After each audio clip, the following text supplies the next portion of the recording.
Assalamualaikum warahmatullahi wabarakatuh. My name is Viki Pratama. I come from Batam. In this video, I would like to introduce one of the most famous traditional drink from my hometown. The name of the drink is Teh Obeng. In English, tea screwdriver. Screwdriver tea is also known as a local drink from Batam.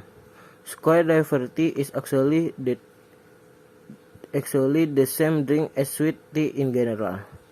The difference is because of the unique of its name and it is said that in the past, screwdriver tea is made from tea in powder form, which has a distinctive aroma of tea and textile.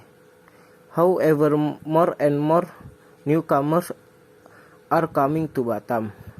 Then people began to open a lot of restaurant business. More and more people are selling screwdriver tea. Then the characteristic thickness of screwdriver tea is increasingly being forgotten because of the restaurant business and finally using practical common teas like tea bags.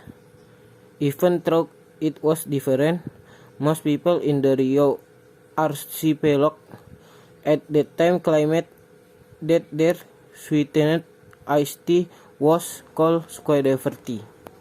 Thanks for your attention for listening to me explain about the traditional drink in the area where I live, namely is Batam. And wassalamualaikum warahmatullahi wabarakatuh.